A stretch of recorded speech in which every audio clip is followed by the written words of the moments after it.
আসসালামু আলাইকুম। আজকে আমি আপনাদেরকে এই গরমে বাচ্চাদের জন্য আরামদায়ক একটা জামা তৈরি করে দেখাবো। এই জামাটা আমি 4.5 থেকে 5 বছরের বাচ্চাদের জন্য তৈরি করেছি। আপনারা সেটা যে কোনো বয়সের বাচ্চাদের জন্য বানিয়ে নিতে পারেন। তো প্রথমে আমি জামার টপ পার্ট তৈরির জন্য এখানে দুটি কাপড় নিয়েছি।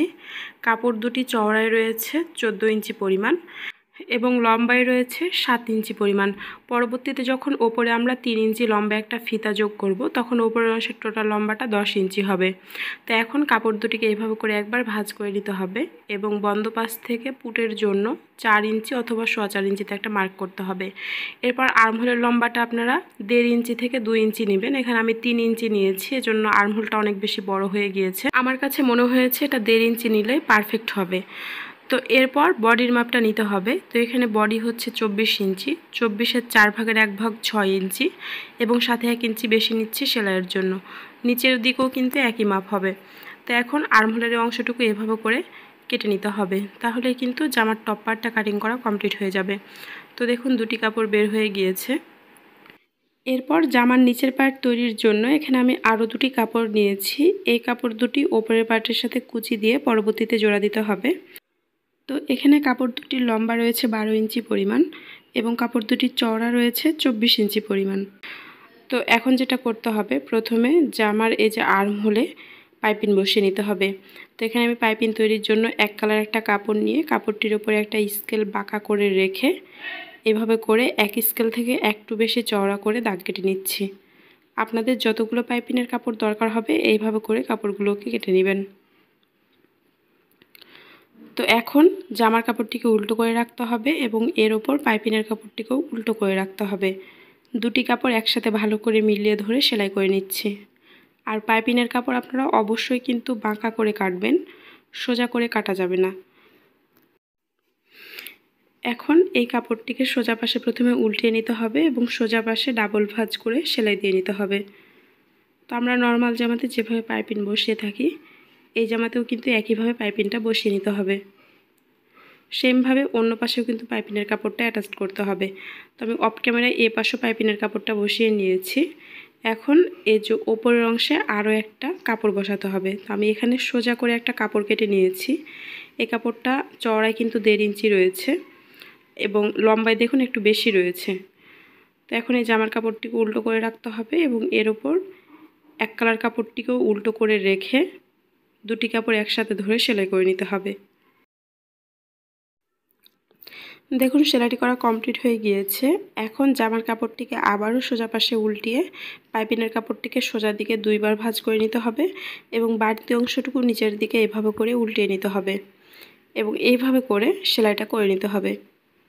এটা খুবই সহজ, আপনারা যদি একটু মনোযোগ দিয়ে দেখেন তাহলে কিন্তু নিজেরাই খুব সহজে সেলাই করতে পারবেন। এখন এই কাপড়টিকে এইভাবে করে একবার ভাঁজ করে নিতে হবে এবং ঠিক মাঝখানে একটা মার্ক করে নিতে হবে। সেমভাবে নিচের কাপড়টিকেও ভাঁজ করে মাঝখানটাতে আরও একটা মার্ক করতে হবে। এবার ওপরের কাপড়ের সাথে নিচের কাপড়টা কুচি দিয়ে জোড়া দিয়ে নিতে হবে। তো ঠিক এইভাবে করে আপনার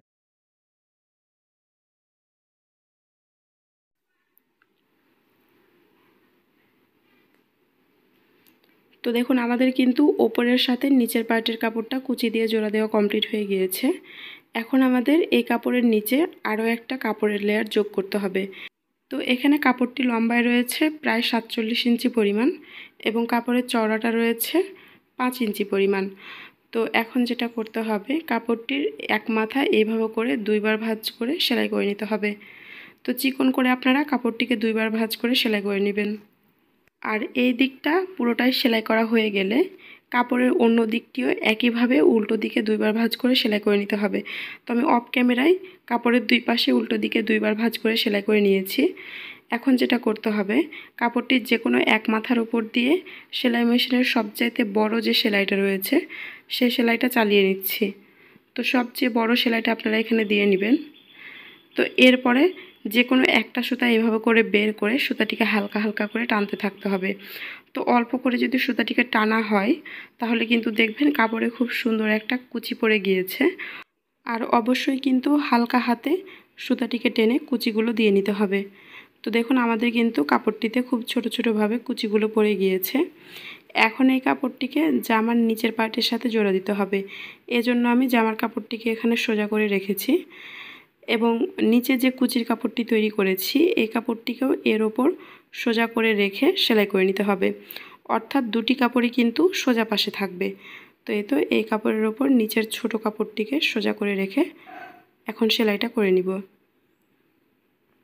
আমি চেষ্টা করেছি একদম সহজভাবে আপনাদেরকে এই জামার ডিজাইনটি তৈরি করে দেখানোর জন্য। তারপরেও যদি ভিডিওর কোনো অংশ বুঝতে কোনো প্রবলেম থাকে অবশ্যই আমাকে কমেন্ট করে জানাবেন।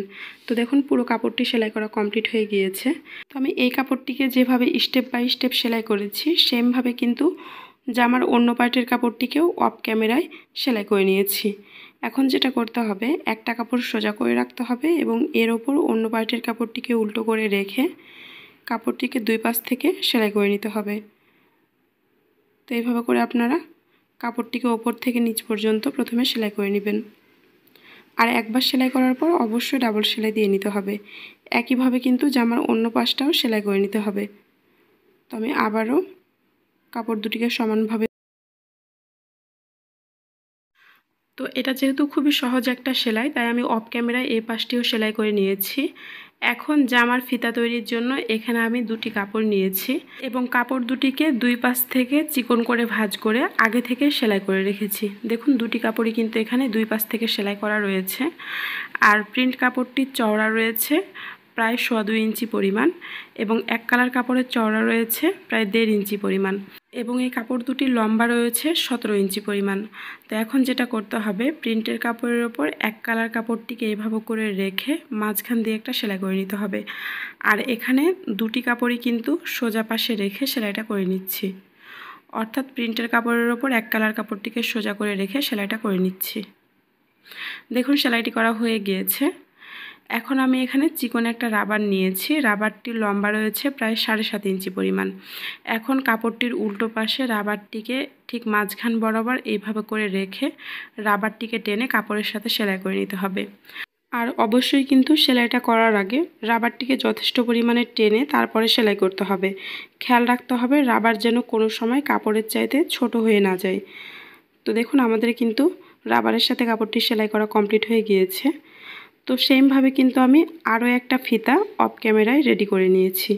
এখন এই ফিতা দুটিকে জামার সাথে অ্যাটাচ করতে হবে। এজন্য এখানে জামার কাপড়টিকে নিতে হবে এবং জামার কাপড়টি কিন্তু অবশ্যই সোজা পাশে থাকবে। এরপর জামার কাপড়ের নিচে ফিতার কাপড়টিকে সোজা করে রেখে সেলাইটা করে নিতে হবে। তো ঠিক এইভাবে করে আপনারা জামার কাপড়ের নিচে ফিতার কাপড়টিকে মিলিয়ে রেখে সেলাইটি করে নেবেন। আর একবার সেলাই করার পর অবশ্যই কিন্তু বেশ কয়েকবার ব্যাক স্টিচ দিয়ে নিতে হবে, না হলে কিন্তু ফিতাটি খুলে যাবে। তো এই তো আমি ব্যাক স্টিচ দিয়ে নিচ্ছি। তো আপনারা চাইলে আরও 2-3 বার সেলাইটা করে নিতে পারেন, তাহলে একদম টেকসইভাবে ফিতাটি জামার সাথে লেগে থাকবে। তো সেইভাবে এই পাশেও ফিতাটি জোড়া দিয়ে নিতে হবে। আমি অফ ক্যামেরায় এই পাশেও ফিতাটি জোড়া দিয়ে নিয়েছি। এখন ফিতার অপোজিট সাইডটিকে জামার এই পাশের নিচে রেখে সেলাই করে নিতে হবে। তো নিয়ম যেহেতু একই তাই আমি অফ ক্যামেরায় ফিতার দুই মাথা এই পাশের সাথে সেলাই করে নিব। দেখুন আমাদের কিন্তু পুরো জামাটি তৈরি করা কমপ্লিট হয়ে গিয়েছে। ভিডিওটি ভালো লাগলে প্লিজ একটা লাইক দেবেন। সবাই ভালো থাকবেন। আল্লাহ হাফেজ।